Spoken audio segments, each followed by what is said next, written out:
Добродојдовте на вториот подкаст Младенски глас Моабети. Во рамки на проектот Младенски глас за локална акција се реализира овој подкаст. Имплементатор на проектот е регионалниот центар за застапување од Делчево, а со нас и на вториот подкаст се гости младенски работници, волонтери, представници на граѓански организации и професори. Така натаму, првото прашање кое што ќе ви го поставиме и ваме, кои се проблемите на младите? Добродојдовте на подкаст, на овој подкаст. Добро ве најдовме. Посебно чест и задоволство е да се биде дел од било која активност која е насочена и е во интерес на младите луѓе во државата, посебно во нашата општина. Јас како долгогодишен професор со млади луѓе, од моето искуство можам да кажам дека едни вакви дебатни емисии отворени во кои што може да стане збор за проблемите на младите, во кои што тие директно ќе бидат инволвирани во нашиот град и не се реткост, но сигурно секогаш може да биде и подобро. Така да посебно предизвик беше за мене повикот за учество во оваа денешна активност. Зборувајќи за проблемите на младите, не можеме да ги заобиколиме севкупните проблеми во општеството и во државата, тоа е сосема нормално. Инаку сум професор по социологија и граѓанско образование, така да речиси во секој дел од моите часови во редовното формално образование настојуваме колку што е можно да ги насочиме темите и дискусиите во тој правец да можат што подиректно да им помогнат да се почувствуваат како активни и позитивни граѓани во општеството во кое што живеат. Меѓутоа, за жал, многу пати дел од учениците и од младите луѓе во принцип и самите не се во состојба да можат да го искажат, да го изразат и револтот или тоа не го прават на соодветен начин. Јас како тридецениски дел од воспитно-образовните програми и планови во училиштата, на кои што исто така многу малку имаме можност и ние да делуваме како реализатори на тие наставни програми, ќе го искористам овој момент да кажам еден сериозен проблем со кој што ми се чини ќе се слушне гласот на младите. Тоа е нешто што излегува од училишните клупи и од однесувањето на самите луѓе, посебно во последната деценија од овој век. Ми се чини дека работите во наставните програми и планови се суштествената проблематика со која што дефинитивно властите треба да се заинтересираат. Проблемите со кои што се содруваме ни помалку не личат на проблемите кои беа пред 20 и пред 30 години. Болна вистина е дека преобемноста, непрактичната настава, некреативна и неинтерактивна се повеќе ги одбива младите од воспитно-образовниот процес. Ми се чини дека сите процеси во образованието се нешто про форма, една повторлива сторија која што станува монотона, досадна и неинтересна. Ние веќе се содруваме со проблеми кои што пред неколку години биле табу тема, дека ученици со висок капацитет и интелект и способности немаат интерес за влез во образовниот процес, туку пројавуваат интерес или создаваат ситуација да преминат во состојба на вонредни ученици. Ако некогаш тоа беше срам, презир и се тражеше можност и опција да се заобиколи на секој начин, сега излезот децата го бараат во друг правец. Тоа го прави самиот космополитизам и глобалните системи и глобалните промени во општеството, но кратко и јасно во интерес на времето ќе кажам дека не нудиме тоа што на младите им треба. Јас верувам дека најголем процент од младите, доколку сега би имале можност да се изјаснат, да се јават директно во програма, тоа ќе го потврдат, не зборувам нешто што е од искуство на самите наставници, туку учениците реално тоа веќе го презентираат. Така да ми се чини дека повеќе од било кога е неопходно да се поработи малку на овој дел, бидејќи тоа е одскочната даска заради која ние веќе младите почнуваме да ги губиме од државата. Се поголем е интересот на младите луѓе уште во процесот на средното образование да заминат на размена, ученичка размена, Еразмус програми и други програми од тој тип, да ги однесат во друга држава и секогаш после враќањето интересот е навистина за заминување од овде. Колку сме моќни ние и колку можеме да им помогнеме на младите, ние сме тие што заедно го одиме тој пат и ми се чини дека секоја чест и благодарност до граѓански здруженија, иницијативи и други активности кои се насочени во тој правец, барем да им се чуе гласот на младите дека дефинитивно нешто треба да се менува.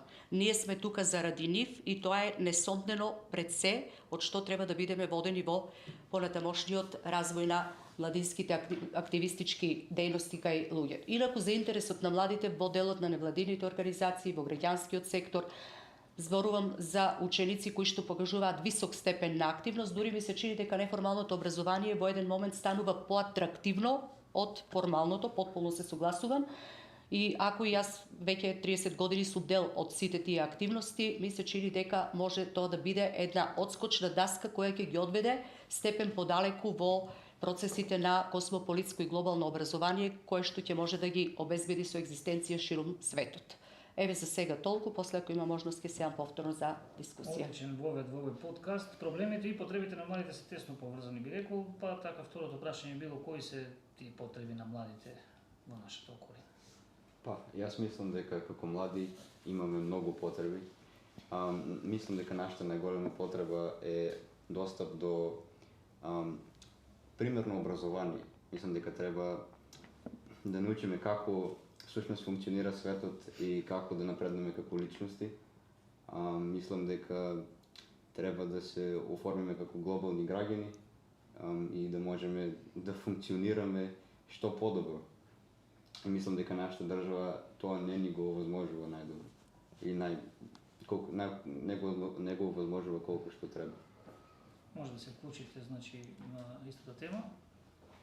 Доколку не продолжуваме со... Во тој однос на правењето на подобро општество за нас младите, треба да се поттикне прво како основа образованието, бидејќи ако на младите им го земеме образованието, после нема да остане ништо. И мислам дека треба да се обрне поголемо внимание на процесот на наставата и однесувањето кон учениците во интерес на како ќе се постапува, како ќе им се обрати поголемо внимание на некои ученици кои не сакаат да си го, како што каже професорката, да си го докажат својот потенцијал, да се најде начин да се вклопат тие ученици и да видат дека можеме нешто да направиме, ама ако почнеме сега. А ако одлагаме, тоа нема да се случи. Каков е интересот на младите за волонтирање, вклучување во воншколски активности во Делчево и регионот? Јас би сакала да кажам, во Делчево волонтирањето е доста застапено. Има повеќе организации во кои што младите волонтираат и членуваат и во кои што секојдневно се занимаваат со тие активности. Јас како личност која членува и волонтира во повеќе организации, имаме доволно активности заедно со Црвениот крст. Исто така членувам и во културно-уметнички друштва и мислам дека заинтересираноста е доста голема. Повелете, ако имате нешто на оваа тема, останате соговорници. Ако не ќе се осврнеме на темата која исто така се наметнува сама по себе, колку младите се подготвени само иницијативно или преку вклучување во други активности да придонесат за подобро живење? Јас нешто да кажам во врска со тоа. Значи, јас сум наставник по англиски јазик во формално образование, значи 26 години. И исто толку години сум и, да кажеме, волонтер во невладин сектор, од каде што ги стекнувам тие вештини што се потребни за неформално образование, благодарение на регионалниот центар за застапување. Моите почетоци се таму како волонтер, професор волонтер, кој што ги користише капацитетите на регионалниот центар. И така да сватив моето формално образование лично, што го стекнав, дипломата не беше доволна за задоволување на потребите на младите. И од тоа се согласувам во потполност дека неформалното образование е и маст, да кажам, како морално, да се интегрира во формалното образование, затоа што недостасува градење на вештините кај учениците. Во нашиот предмет има делумно како да се водат презентации, меѓутоа тоа е само сегмент. Доколку тоа се имплементира во сите други предмети, тоа би било малку поинаку. Значи, презентацијата е само еден пример како да води презентација, како да води дебата, како да води дискусија, како активно да слуша, тоа се само еден од примерите, или како да направи добро CV понатаму во животот. Недостаток исто има во што понатаму во животот. Доаѓаат ученици, имаме и примери сега се матуранти, делумно од нив не знаат што понатаму.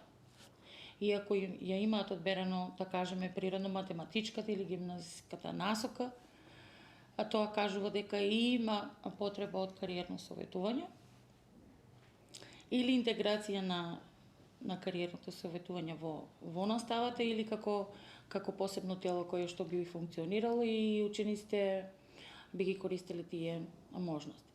Сега во сите тие учества мои во активностите од невладиниот сектор, гледам дека учениците што биле внатре на тие обуки имаат се покомпетентни понатаму. Значи може да одговорат на пазарот на трудот, имаат повеќе стекнато вештини од другите ученици, без разлика на нивниот академски успех, го полнат своето CV и може да аплицираат повеќе.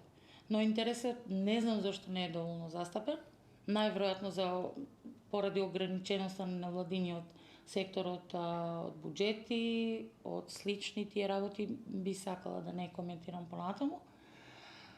Друга варијанта што би можело да се направи во тој сектор е доколку ние во формалното образование повеќе би се едуцирале, тоа знаење би го пренеселе кај учениците. На самиот начин на предавање, на самиот начин на размислување, да го гледаме ученикот како единка, да одговориме на потребите на секој од учениците индивидуално.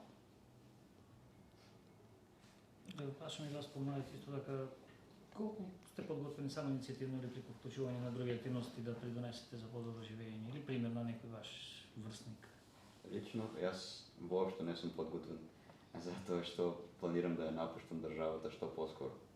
Кој прашање на кој потоа ќе се навратиме, меѓутоа Јас можам да кажам дека сум многу подготвена да влезам во многу волонтерски друштва и да се потрудам да ја сменам, како што ја нарекуваат оваа клима за нас младите во државата, бидејќи како што кажа секое второ размислување е така и ние младите немаме каде да ја најдеме нашата иднина. Сакаме само да ги гледаме нашата иднина ја гледаме во другите земји надвор од нашата држава, а не тоа треба да го подобриме со некаква организација, волонтирање, обука, едукација на нас младите, за да знаеме на кој ниво сме, кои се нашите права, кои се нашите обврски, како треба да го продолжиме нашиот и едукативен и друг карактер на некој начин. Добро, во неколку наврати на претходното прашање го спомнавме граѓанскиот сектор, граѓанските организации. Сведоци сме дека поголем број млади учествуваат во проекти, еве кога е во прашање гимназијата во Делчево.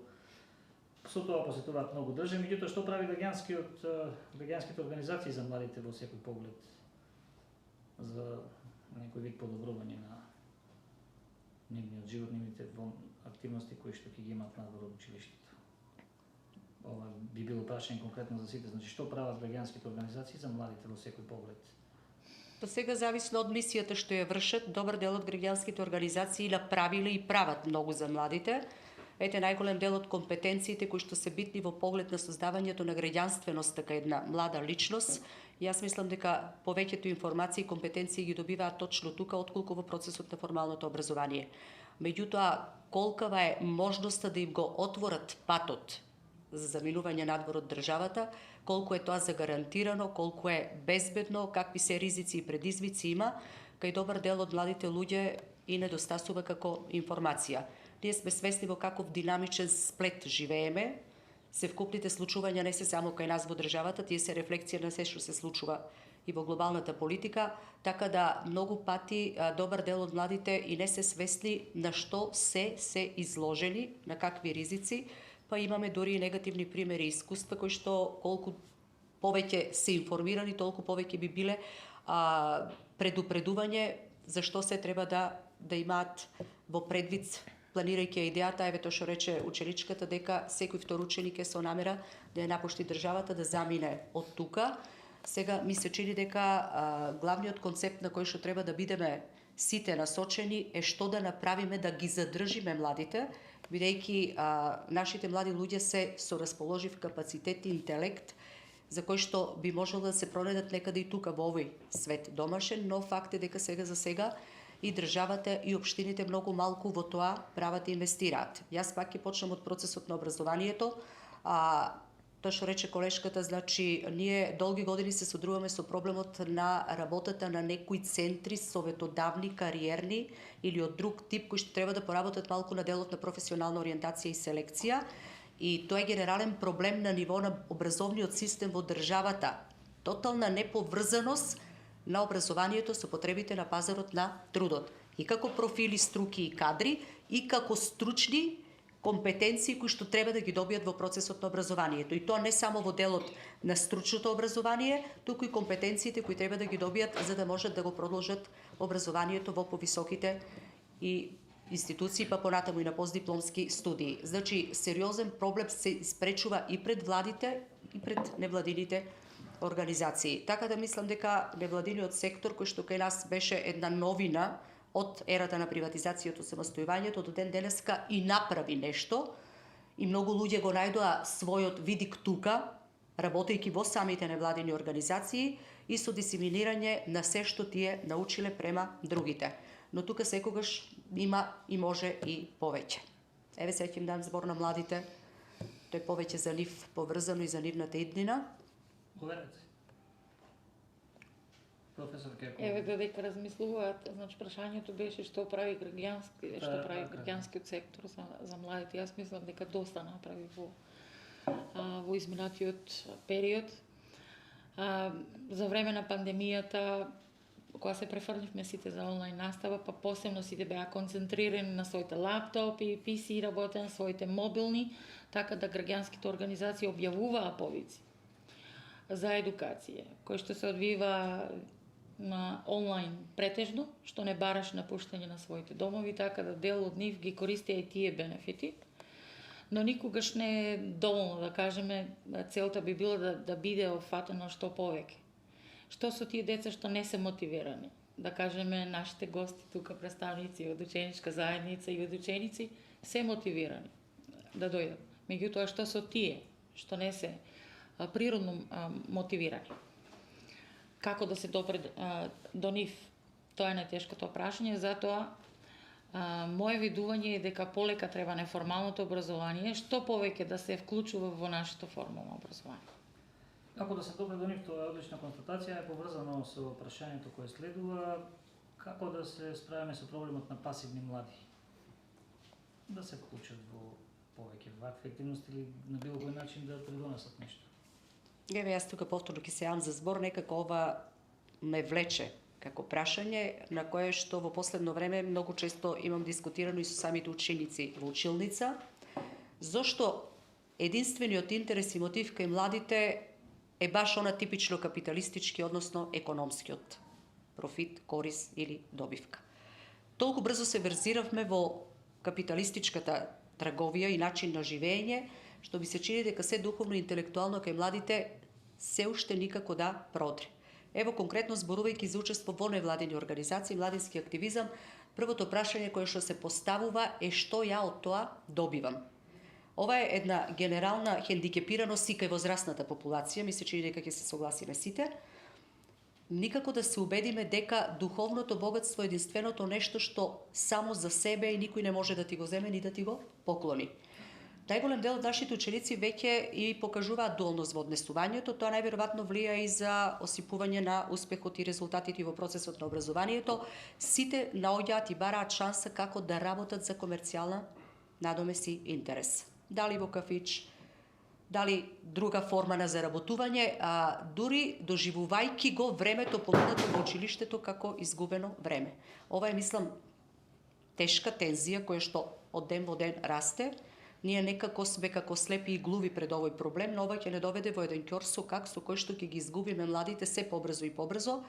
И ми се чини дека сепак тука е почетокот, тука е стартот да направиме образование интересно за младите, образование кое што ќе дава можност и за практично вклучување, па дури за заработка. Ја мислам дека имаме можност да црпиме искуство од држави кои што се далеку долги чекори пред нас во тој поглед, затоа што ето дефинитивно сме го допреле, ми се чини, дното. Имаме ученици со помали капацитети, но и високо капацитетни ученици кои што повторно го доживуваат образованието на исти начин како и првите.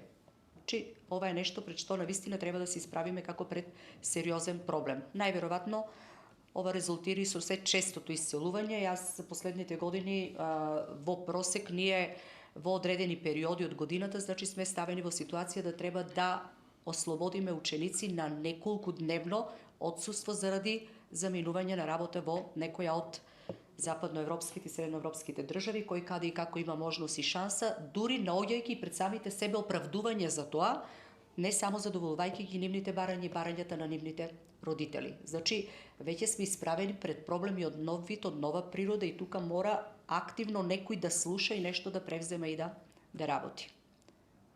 Ти ги прашам и самите млади, ова пасивизирање меѓу младите дали важи, без некого да обвинеме онака како генерална констатација, делуваме ли некако како млади на пасивни и доколку е така, како тоа да се Јас мислам дека пасивноста на младите е поврзана со тоа дека се срамиме или се плашиме да го искажеме нашето мислење и да покажеме што ние знаеме и што ние мислиме дека ќе биде подобро. Тоа можеме да го прикажеме и преку нашите професори, исто така да дебатираме на заеднички начин, да најдеме некој нов начин на кој што ние ќе изразиме нашата мисла и нашиот труд, нашите идеи и се друго, за да има некој резултат од тоа. А ако ние се плашиме да ги кажеме нашите мисли и нашите идеи, секогаш ќе се останеме пасивни. Сакам да додадам нешто како човек што не се срами да се го искаже своето мислење. Јас мислам дека нема никаков бенефит од моето искажување на моето мислење, бидејќи тоа нема ништо да промени, ако сум само јас. И се плашиш да го кажеш тоа. Така. Има друга констатација на ова прашање? Видување ваше? Може само да се поттикнат младите дека и да сгрешат нешто нема да биде многу лошо, а напротив ќе биде подобро за нив, бидејќи тие ќе најдат некој што ќе им покаже подобро, ќе им каже како да се справат со дали било проблем, дали некоја идеја и така натаму. Демократската клима во училница ми се чини веќе многу зголемена. Најголем процент од младите не чувствуваат страх или некакви предрасуди дали смеат или не смеат да критикуваат. Мислам дека не наидуваат на отпор и на негирање од страна на наставниците. Ете, не знам колку ќе се согласат овде присутните ученици, меѓутоа факт е дека на најголем дел од часовите демократичноста во вас е дозволена. Ми се чини дека секој атрактивен и модерен тип на професор и наставник е свесен дека времето во кое што ја врши својата мисија или дејност не е она стара схоластичка традиционална настава во која што треба да се постави хиерархиски над учениците, барем не верувам дека се уште постојат и такви наставници, но како што тие треба да волонтираат, да се едуцираат, да се доизградуваат, истото го доживуваме и ние, значи тоа е еден долг процес. Јас постојано повторувам пред учениците дека и личноста и интелектуалноста се гради од како се родиш додека си жив. И таа теза нема отстапка. И еден лист хартија или диплома или сертификат не значи ништо, значи интелектуалноста е нешто што се гради, тоа е процес, не е момент.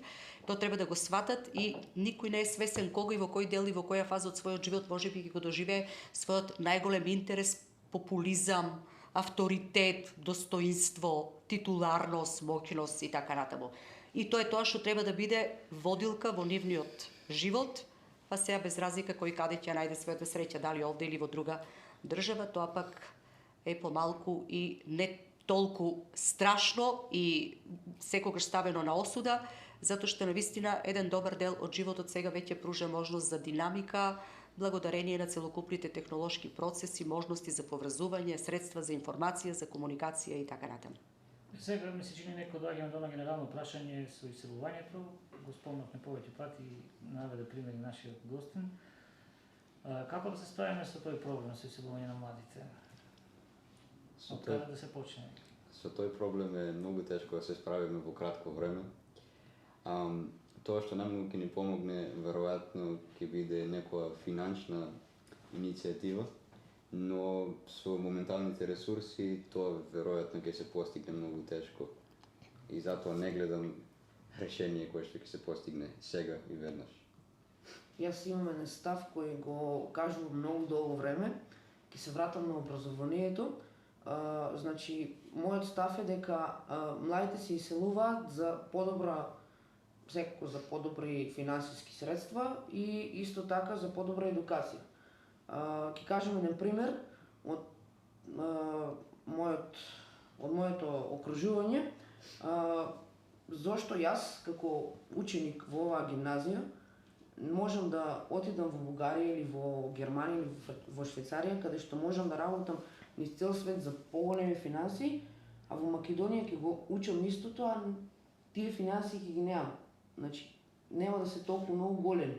Исто така, треба да се подобри образованието во смисла од мали нозе, да те усмерат на таа професија каде што ќе бидеш највлијателен, најефикасен, а не сите да мислиме дека сите ќе достигнеме да бидеме функционери или некои професори, доктори на науки, што не е возможно во нашето општество и во секој општество. Пак тука се спомнуваат финансиите, дека дело тоа е прашањето зашто еден од проблемите. Дали е баш така или? Па секако финансиите се еден од условите за живот. Без финансии секако треба да имаме и добра пример пријатели, семејство, изграденост на културен начин, пример да се едуцираме во јавноста, да излегуваме, да се дружиме, но финансиите се едни од поглавните пресудно, да. Потполно се согласувам дека економските емиграции биле карактеристика на македонското население уште од по Втората светска војна и еден добар дел од луѓето тоа навистина го прават од економски причини, но не би го занемарила и моментот и фактот дека добар дел од младите луѓе се заминуваат и од други побуди и причини. Професионален развој, кариера, авантуризам, поисполнет социјален живот и така натаму. Денеска се наоѓаме во една техничка ера во развојот на општеството, кога добар дел од младите луѓе имаат можност онлайн да работат, не само во делот на програмирањето и информатиката, туку и во други области да бидат даватели на услуги, за финансиски надомес кој што е рамен без разлика дали си во Македонија или си во Америка или си во Германија и сепак одлучуваат да заминат од овде. Ова е значи сепак нешто што нуди простор и димензија за подлабоко и по-далекосежно размислување, дали само економските средства се во прашање, дали навистина само сиромашниот слој си оди од државата, работничкиот. Ние гледаме дека еден огромен бран на иселеници се од фелата на интелектуалците и то се работи за прекоокеански миграции, каде што најверојатно намерата е да се остане трајно. Не е привремено иселување, колку јас се сеќавам, бидејќи понекогаш и со учениците ги истражуваме тие статистички податоци, Нов Зеланд, Австралија, Канада, Америка се атрактивни дестинации во кои што имаме веќе одселено млади луѓе кои што таму се по две децении и тука веќе веројатноста дека некогаш ќе се вратат и ќе бидат полезни за оваа држава, за оваа општество, мислам дека е нешто што не пружа можност за надеж. Мислам дека и тука нешто треба да се направи, иако денеска и работите и професиите се е подвижно, се е динамично.